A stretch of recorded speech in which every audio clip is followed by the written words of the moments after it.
Capítulo 4. O padrão geme. O que é isso? Perrin perguntou, tentando ignorar o cheiro forte de carne podre. Ele não conseguia ver nenhum cadáver, mas pelo seu nariz, o chão deveria estar coberto deles. Ele estava com o grupo avançado ao lado da Gerrana Road, olhando para o norte através de uma planície ondulada com poucas árvores. A grama era marrom e amarela, como em outros lugares, mas ficava mais escura à medida que se afastava da estrada, como se estivesse infectada com alguma doença. Já vi isso antes, disse Seonid. A diminuta Aes Sedai de pele clara se abaixou na beira da estrada, virando a folha de uma pequena erva daninha entre os dedos. Ela usava lã verde, fina, mas sem ornamentos. Sua única joia era seu anel da grande serpente. Um trovão retumbou suavemente acima. 6 sábios estavam atrás de Seonid, braços cruzados, rostos ilegíveis. Perrin não tinha considerado dizer aos sábios, ou suas 2 aprendizes Aes Sedai, para ficarem para trás. Ele provavelmente teve sorte que o deixaram acompanhá-los. Sim, disse Nevarin, pulseiras tilintando enquanto ela se ajoelhava e pegava a folha de Seonid. Eu visitei a praga uma vez quando era menina. Meu pai achou importante que eu visse. Isso se parece com o que eu vi lá. Perrin tinha ido à praga apenas uma vez, mas a aparência daquelas manchas escuras era de fato distinta. Um Redjay voou até uma das árvores distantes e começou a bicar galhos e folhas, mas não encontrou nada de interessante e levantou o voo novamente. O perturbador era que as plantas aqui pareciam melhores do que muitas que eles tinham visto ao longo do caminho. Cobertas de manchas, mas vivas, até mesmo prosperando. Luz, pensou Perrin, pegando a folha enquanto Nevarin a entregava a ele. Ela cheirava a decomposição. Que tipo de mundo é esse, onde a praga é a boa alternativa? Mori circulou o pedaço inteiro, disse Nevarin, acenando para uma donzela parada ali perto. Fica mais escuro perto do centro. Ela não conseguia ver o que havia lá. Perrin empurrou Stair para fora da estrada. Failha seguiu. Ela não cheirava nem um pouco a medo, embora os homens de armas de Perrin em Churives hesitassem. Lord Perrin, viu chamou. Provavelmente não é perigoso, disse Perrin. Animais ainda entram e saem dele. A praga era perigosa por causa do que vivia lá. E se aquelas feras tinham vindo para o sul de alguma forma, elas precisavam saber. O Aiel caminhou atrás dele sem fazer nenhum comentário. E já que Faile se juntou a ele, Berelain também teve que fazer isso, Anora e Galênia seguindo. Felizmente, Aliandre concordou em ficar para trás, no comando do acampamento e dos refugiados enquanto Perrin estava fora. Os cavalos já estavam nervosos, e o ambiente não ajudava em nada no humor deles. Perrin respirava pela boca para amenizar o fedor de podridão e morte. O chão também estava molhado ali, se ao menos aquelas nuvens passassem para que pudessem ter um pouco de luz solar para secar o solo, e o passo dos cavalos era traiçoeiro, então eles demoraram. A maior parte do prado estava coberta de grama, trevos e pequenas ervas daninhas, e quanto mais eles cavalgavam, mais penetrantes as manchas escuras se tornavam. Em minutos, muitas das plantas estavam mais marrons do que verdes ou amarelas. Por fim, eles chegaram a um pequeno vale aninhado entre 3 encostas. Perrin fez Stair parar. Os outros se aglomeraram ao redor dele. Havia uma aldeia estranha ali. Os prédios eram cabanas construídas com um tipo estranho de madeira, como grandes juncos, e os telhados eram de palha, mas palha construída com folhas enormes, tão largas quanto 2 palmas de um homem. Não havia plantas aqui, apenas um solo muito arenoso. Perrin deslizou para fora da cela e abaixou-se para senti-lo, esfregando a coisa arenosa entre os dedos. Ele olhou para os outros. Eles cheiravam confusos. Ele conduziu Stair cautelosamente para o centro da vila. A praga estava irradiando deste ponto, mas a vila em si não mostrava nenhum sinal dela. Donzelas se espalharam para a frente, véus no lugar, Sulin à frente. Elas fizeram uma rápida inspeção nas cabanas, sinalizando umas para as outras com gestos rápidos, então retornaram. Ninguém. Faile perguntou. Não, Sulin disse, abaixando cautelosamente seu véu. Este lugar está deserto. Quem construiria uma vila como essa? Perguntou Perrin, em Gealdan, de todos os lugares. Não foi construído aqui, disse Mazuri. Perrin se virou para a esbelta Aes Sedai.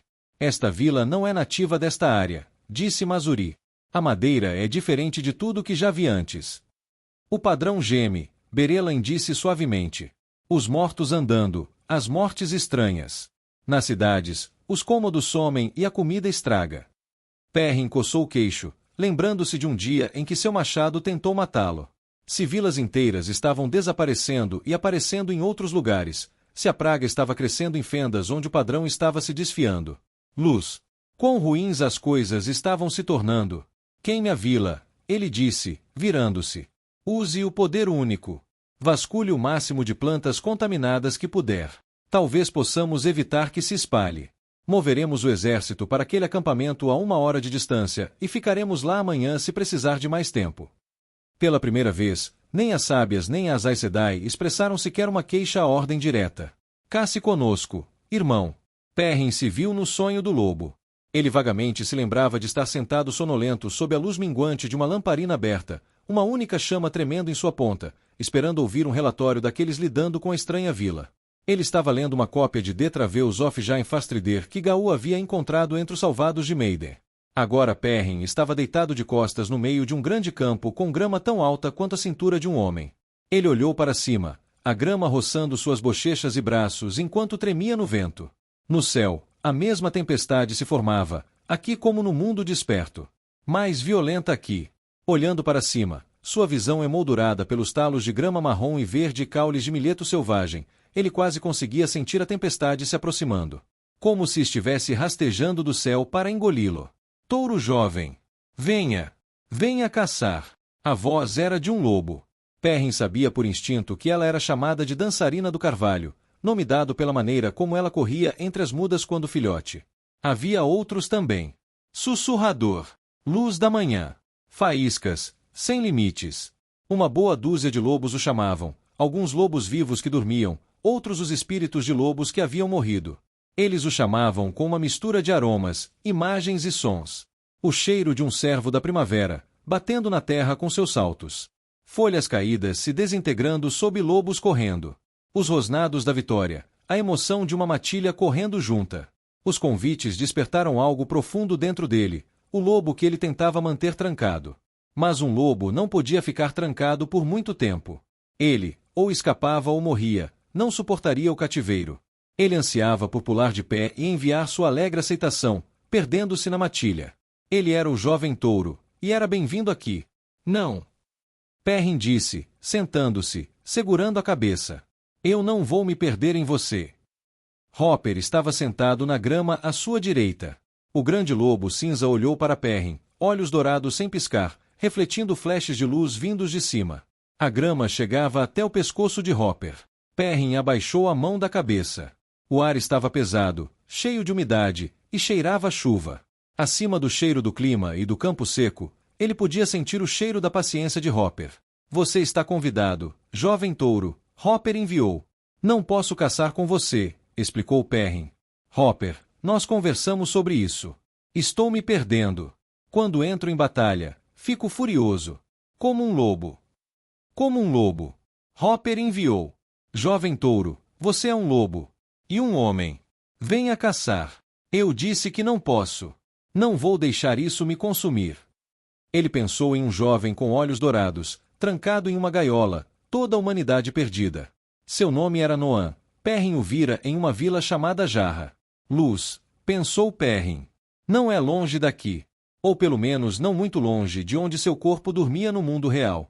Jarra estava em Guealda. Uma estranha coincidência. Com um Taveren por perto, não há coincidências. Ele franziu a testa, levantando-se e examinando a paisagem. Moiraine dissera a Perrin que não havia mais nada humano dentro de Noan. Era isso que esperava um irmão lobo se ele se deixasse consumir completamente pelo lobo. Preciso aprender a controlar isso, ou devo banir o lobo de mim, disse Perrin. Não há mais tempo para concessões, Hopper. Hopper cheirava insatisfeito. Ele não gostava do que ele chamava de tendência humana de querer controlar as coisas. Venha, Hopper enviou, de pé na grama. Caça. Venha aprender, Hopper enviou, frustrado. A última caçada vem. Os envios de Hopper incluíam a imagem de um filhote fazendo sua primeira matança. Isso e uma preocupação com o futuro, um atributo normalmente não lupino, a última caçada trouxe mudanças.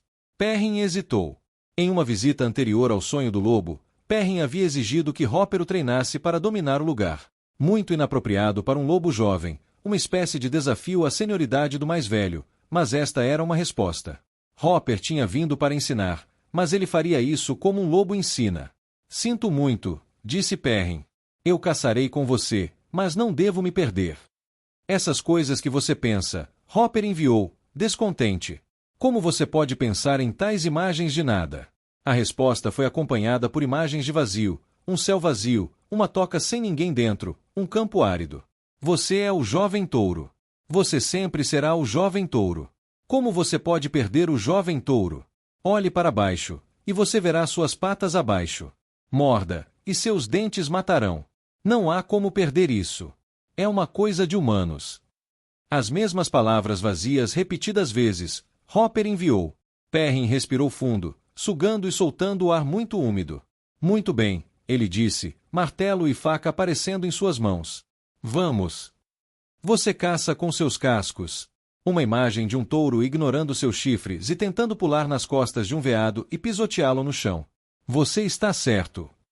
Perrin de repente estava segurando um bom arco longo to Rivers. Ele não era tão bom atirador quanto Jondin Barham ou Rand, mas ele conseguia se defender. Hopper mandou um touro cuspindo em um veado. Perrin rosnou, mandando de volta as garras de um lobo disparando de suas patas e atingindo um veado à distância, mas isso só pareceu divertir Hopper ainda mais.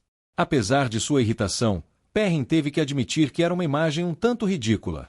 O lobo enviou a imagem para os outros, fazendo-os uivar de diversão, embora a maioria deles parecesse preferir o touro pulando para cima e para baixo no veado. Perrin rosnou, perseguindo Hopper em direção à floresta distante, onde os outros lobos esperavam. Enquanto ele corria, a grama parecia ficar mais densa. Eles o seguraram, como uma floresta emaranhada. Hopper logo o ultrapassou. Corra, jovem touro. Estou tentando. Perrin mandou de volta. Não como você fez antes.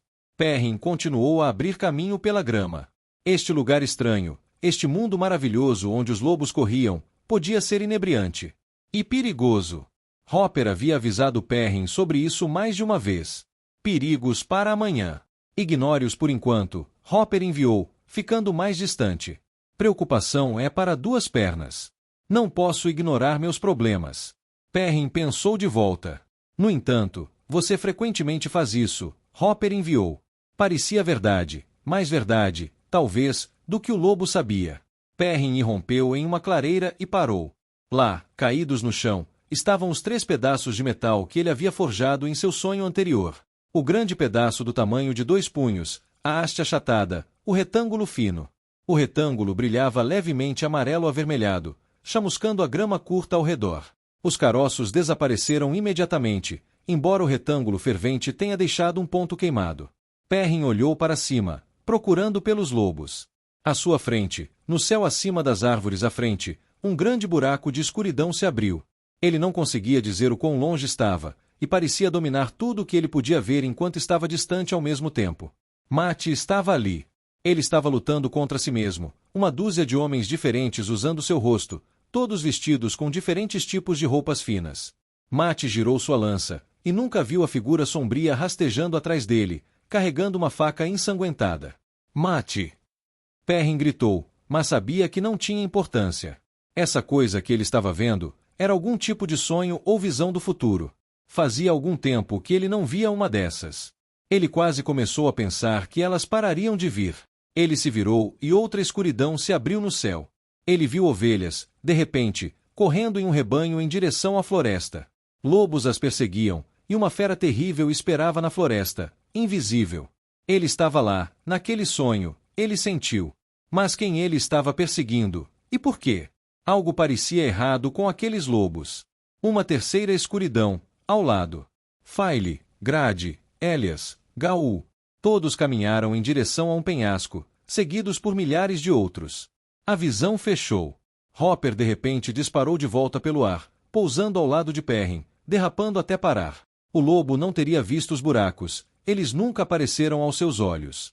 Em vez disso, ele olhou para o pedaço queimado com desdém e enviou a imagem de Perrin, desleixado e com os olhos turvos, sua barba e cabelo desgrenhados e suas roupas desgrenhadas. Perrin se lembrou da época. Tinha sido durante os primeiros dias do cativeiro de File. Ele realmente parecia tão mal? Leve, mas parecia esfarrapado. Quase como um mendigo. Ou, como Noam. Pare de tentar me confundir, Perrin disse.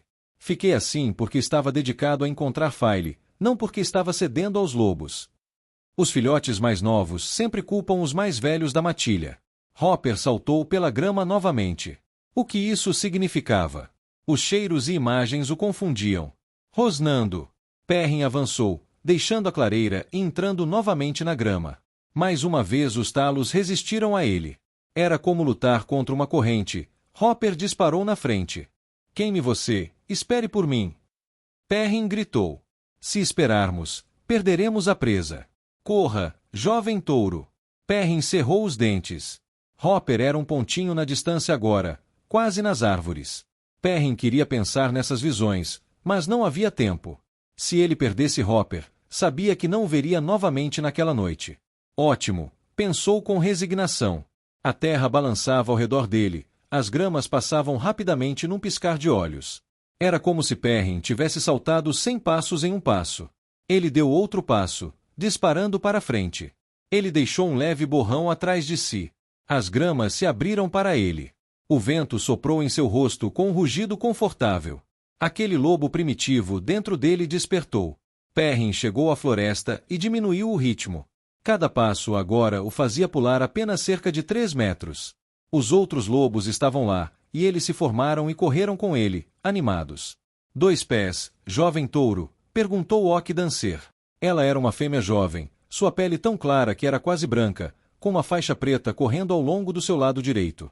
Ele não respondeu, embora tenha se permitido correr com eles por entre as árvores. O que parecia um pequeno grupo havia se tornado uma floresta expansiva. Perrin passou por troncos e samambaias, mal sentindo o chão sob seus pés. Essa era a maneira de correr. Poderosa. Energética. Ele galopou sobre troncos caídos, seus saltos o levando tão alto que seu cabelo roçou a base dos galhos. Ele pousou suavemente. A floresta era dele. Pertencia a ele, e ele a entendia. Suas preocupações começaram a se dissipar. Ele se permitiu aceitar as coisas como elas eram, não como ele temia que elas pudessem se tornar. Esses lobos eram seus irmãos e irmãs. Um lobo correndo no mundo real era uma obra-prima de equilíbrio e controle. Aqui, onde as regras da natureza se curvavam à sua vontade, eles eram muito mais. Lobos saltavam para os lados e saltavam das árvores, nada os prendia ao chão. Alguns realmente pegavam os galhos, voando de galho em galho. Era estimulante. Ele já se sentiu tão vivo, tão parte do mundo ao seu redor, mas mestre dele ao mesmo tempo. As folhas de couro ásperas e majestosas estavam intercaladas com teixos e a ocasional madeira de especiarias ornamentada em plena floração. Ele se jogou no ar ao passar por uma delas, o vento de sua passagem puxando uma tempestade de flores carmesim dos galhos. Elas surgiram ao redor dele em um borrão rodopiante, presas nas correntes, embalando-o em seu doce perfume. Os lobos começaram a uivar. Para os homens, um uivo era como o outro. Para Perrin, cada um era distinto. Esses eram os uivos de prazer, o início de uma caçada. Espere. Era isso que eu temia. Não posso me deixar ficar preso. Sou um homem, não um lobo. Naquele momento, no entanto, ele sentiu o cheiro de um veado. Um animal poderoso, uma presa digna. Ele havia passado por aqui recentemente.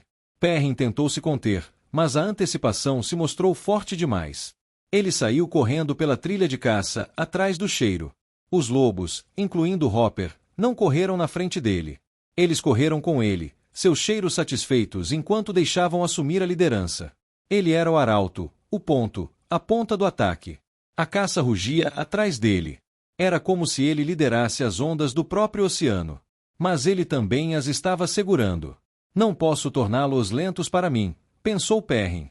Então ele estava de 4, seu arco jogado de lado e esquecido, suas mãos e pernas se tornando patas. Aqueles atrás dele uivaram novamente com a glória disso. Jovem Touro realmente se juntou a eles. O veado estava à frente. Jovem Touro o identificou entre as árvores. Era um branco brilhante, com uma crista de pelo menos 26 pontas, o inverno parecia desgastado. E era enorme, maior que um cavalo. O veado se virou, olhando atentamente para a matilha. Ele encontrou os olhos de Perrin, e ele sentiu seu alarme. Então, com o poderoso impulso de suas patas traseiras, flancos tensos com músculos, o veado saltou para fora da trilha. Jovem Touro uivou seu desafio, correndo pelo mato em perseguição. O grande veado branco saltou, cada salto o levando a 20 passos. Ele nunca bateu em um galho ou perdeu o equilíbrio, apesar do solo traiçoeiro da floresta coberto de musgo escorregadio. Jovem Touro seguiu com precisão, colocando suas patas onde os cascos tinham caído momentos antes, combinando cada passo exatamente. Ele podia ouvir o cervo ofegante, podia ver o suor espumando em seu pelo, podia sentir seu medo. Mas não. Jovem Touro não aceitaria a vitória inferior de levar sua presa à exaustão. Ele sentiria o gosto do sangue da garganta, bombeando força total de um coração saudável. Ele venceria sua presa no auge. Ele começou a variar seus saltos, não seguindo o caminho exato do veado. Ele precisava estar à frente, não seguir. O cheiro do veado ficou mais alarmado. Isso levou o Jovem Touro a uma velocidade maior. O veado disparou para a direita, e Jovem Touro saltou, batendo em um tronco de árvore ereto com todas as 4 patas e se empurrando para o lado para mudar de direção. Sua vez lhe rendeu uma fração de segundo. Logo ele estava saltando uma única respiração atrás do veado, cada salto trazendo a centímetros de seus cascos. Ele uivou, e seus irmãos e irmãs responderam logo atrás. Esta caçada era todos eles. Como um. Mas Jovem Touro liderou. Seu uivo se tornou um rosnado de triunfo quando o veado se virou novamente. A chance havia chegado. Jovem Touro saltou sobre um tronco e agarrou o pescoço do veado com suas mandíbulas.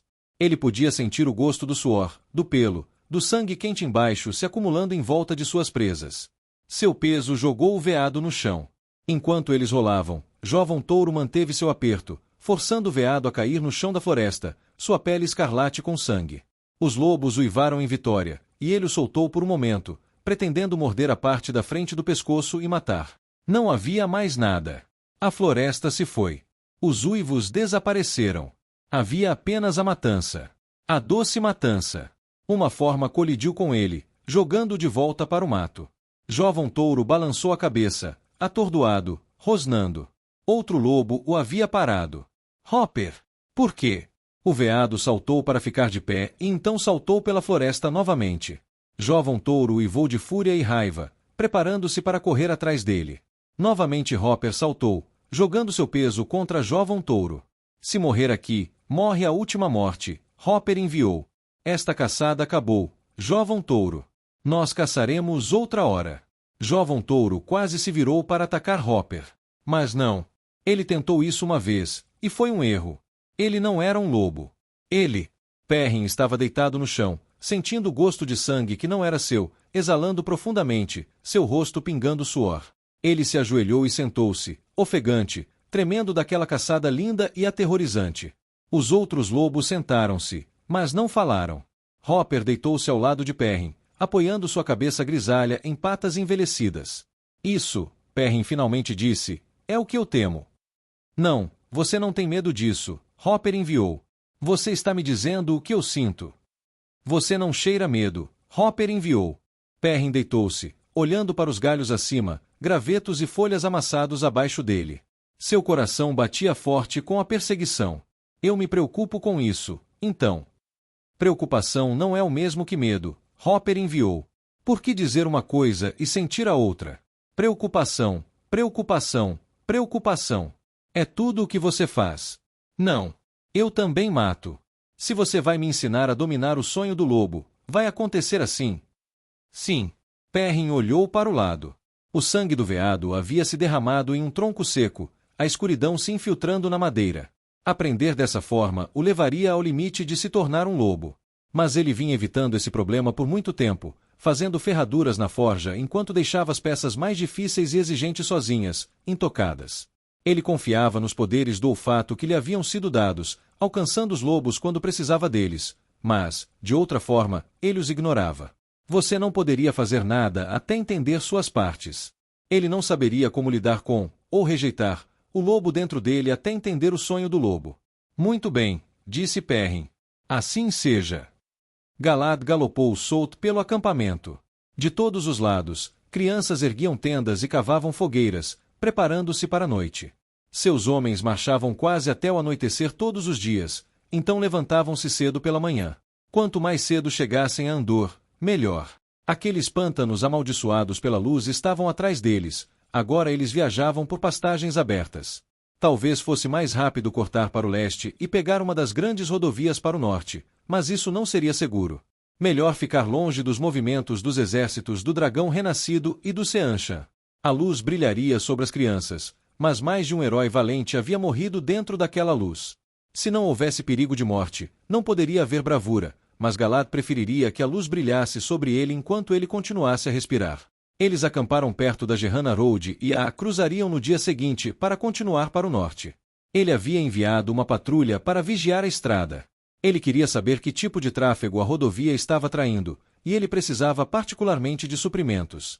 Galad continuou suas rondas pelo acampamento, acompanhado por um punhado de atendentes montados, ignorando as dores de seus vários ferimentos. O acampamento estava organizado e limpo. As tendas foram agrupadas por legião, então montadas formando anéis concêntricos sem caminhos retos. Isso tinha a intenção de confundir e retardar os atacantes. Uma seção do acampamento estava vazia perto do meio. Um buraco na formação onde os questionadores uma vez montaram suas tendas. Ele ordenou que os Oeshoner se espalhassem, 2 designados para cada companhia. Se os questionadores não fossem separados dos outros, talvez eles sentissem mais afinidade com as outras crianças. Galad fez uma anotação para si mesmo para desenhar um novo layout de acampamento, eliminando aquele buraco. Galad e seus companheiros continuaram pelo acampamento.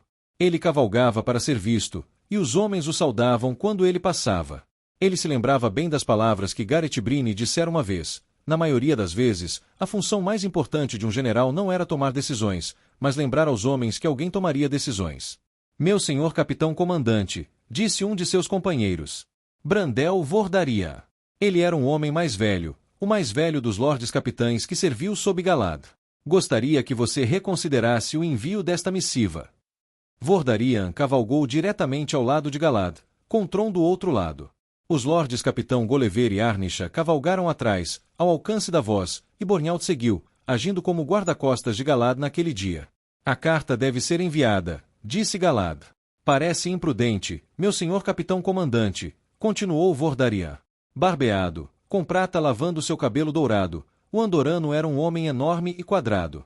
Galad estava vagamente familiarizado com a família de Vordarian, nobres menores que tinham se envolvido na corte de sua mãe. Só um tolo se recusa a ouvir conselhos daqueles mais velhos e sábios que ele. Mas só um tolo aceita todos os conselhos que lhe são dados. Talvez imprudente, Galad respondeu. Mas é a coisa certa a fazer. A carta foi endereçada aos questionadores e crianças restantes sob o controle do Seanchan. Haveria alguns que não tinham vindo com a Zunava. Na carta, Galad explicou o que tinha acontecido e ordenou que eles relatassem a ele o mais rápido possível. Era improvável que alguém viesse, mas os outros tinham o direito de saber o que tinha acontecido. Lord Vordarian suspirou, então abriu caminho enquanto Arnisha cavalgava até Galad. O homem careca coçou distraidamente a cicatriz onde sua orelha esquerda estivera. Chega dessa carta, Vordarian. O jeito como você fala sobre isso testa minha paciência. Pela observação de Galad, havia muitas coisas que testavam a paciência do Murandiano. Você tem outros assuntos que deseja discutir, eu presumo? Galad acenou para 2 crianças cortando toras, que pararam o trabalho para cumprimentá-lo. Você disse a Child Bornhald, Child Bayar e outros que planeja nos aliar às bruxas de Tarvalon. Galad assentiu. Eu entendo que a noção pode ser preocupante, mas se você considerar, verá que é a única decisão certa.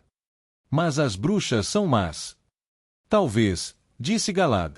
Antes, ele poderia ter negado isso.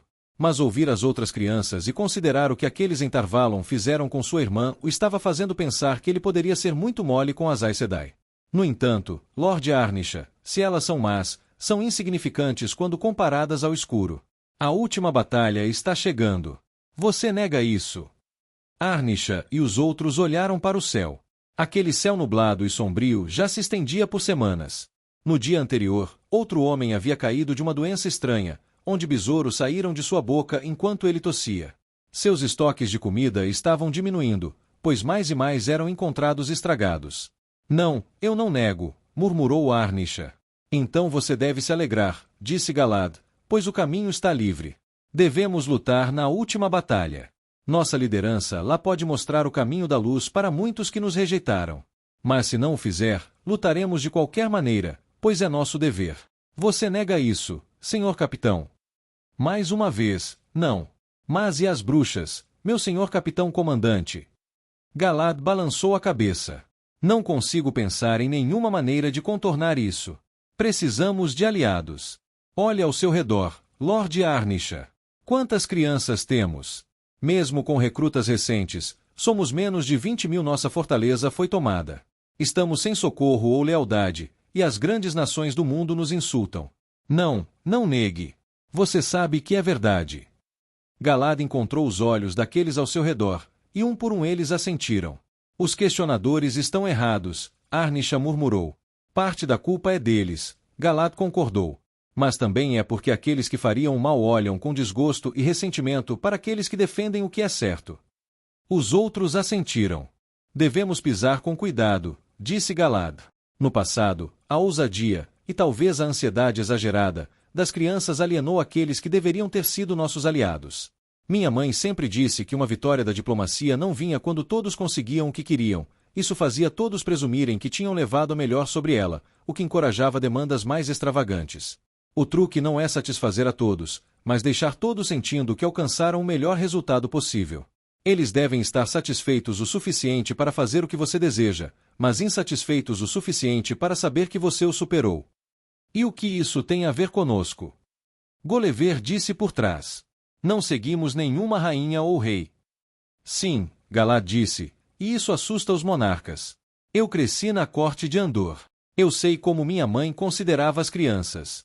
Em cada negociação com elas, ela ficava frustrada ou decidia que tinha que suprimi-las completamente. Não podemos nos dar ao luxo de nenhuma dessas reações. Os monarcas dessas terras devem nos respeitar, não nos odiar. Amigos das trevas, murmurou Arnisha. Minha mãe não era nenhuma Darkrien, Galad disse calmamente. Arnisha corou. Exceto ela, é claro. Você fala como um questionador, disse Galad. Suspeitando de todos que se opõem a nós de serem um Darkrien. Muitos deles são influenciados pela sombra, mas duvido que seja consciente. Foi aí que a mão da luz errou. Os questionadores muitas vezes não conseguiam distinguir entre um Darkrien endurecido, uma pessoa que estava sendo influenciada por Darkriendes e uma pessoa que simplesmente discordava das crianças. Então o que fazemos? Vordarian perguntou. Nós nos curvamos aos caprichos dos monarcas. Ainda não sei o que fazer, Galad confessou. Vou pensar sobre isso. O caminho certo virá até mim. Não podemos nos tornar cachorrinhos de reis e rainhas. E ainda assim, pense no que poderíamos alcançar dentro dos limites de uma nação se pudéssemos agir sem precisar de uma legião inteira para intimidar o governante daquela nação. Os outros assentiram, pensativos. Meu senhor capitão comandante, uma voz chamou. Galad se virou para ver Bayar em seu garanhão branco galopando em direção a eles. O cavalo pertencia a Zunava. Galad o recusou, preferindo seu próprio baio. Galad fez seu grupo parar quando o rosto magro de Bayar se aproximou, seu tabardo branco imaculado. Bayar não era o homem mais simpático do acampamento, mas provou ser leal. Bayar, no entanto, não deveria estar no acampamento. Eu o coloquei para vigiar Gerrana Road, criança Bayar, Galad disse firmemente. Esse dever não terminaria por umas boas 4 horas ainda. Bayar saudou enquanto parava. Meu senhor capitão comandante. Capturamos um grupo suspeito de viajantes na estrada. O que você quer que façamos com eles? Você os capturou? Galad perguntou. Eu te enviei para vigiar a estrada, não para fazer prisioneiros. Meu senhor capitão comandante, disse Bayar. Como podemos saber o caráter daqueles que passam a menos que falemos com eles? Você queria que vigiássemos os Darkriendes. Galad suspirou. Eu queria que você observasse os movimentos de tropas ou mercadores que poderíamos abordar, criança Bayar. Esses Darkriendes têm suprimentos, disse Bayar. Acho que eles podem ser mercadores. Galad suspirou. Ninguém podia negar a dedicação de Bayar. Ele cavalgou com Galad para enfrentar Valda quando isso poderia significar o fim de sua carreira. E ainda assim havia algo como ser zeloso demais. O oficial magro parecia preocupado. Bem, as instruções de Galad não tinham sido precisas o suficiente. Ele teria que se lembrar disso no futuro, particularmente com Bayar. Paz, Galad disse, você não fez nada de errado, criança Bayar. Quantos desses prisioneiros existem? Dezenas, meu senhor capitão comandante. Bayar pareceu aliviado. Venha. Ele virou sua montaria para liderar o caminho. Já, fogueiras de cozinha estavam surgindo nas covas, o cheiro de isca queimando subindo no ar. Galad pegou pedaços de conversa enquanto cavalgava passando pelos soldados. O que os Seanchan fariam com aquelas crianças que ficaram para trás? Era realmente o dragão renascido que havia conquistado Ilian e Tyr, ou algum falso dragão? Havia rumores de uma pedra gigantesca do céu tendo atingido a terra bem ao norte em Andor, destruindo uma cidade inteira e deixando uma cratera. A conversa entre os homens revelou suas preocupações. Eles deveriam ter entendido que a preocupação não servia para nenhuma função útil. Ninguém poderia conhecer a trama da roda. Os cativos de Baiar acabaram sendo um grupo de pessoas com um número surpreendentemente grande de carroças pesadamente carregadas, talvez uma centena ou mais.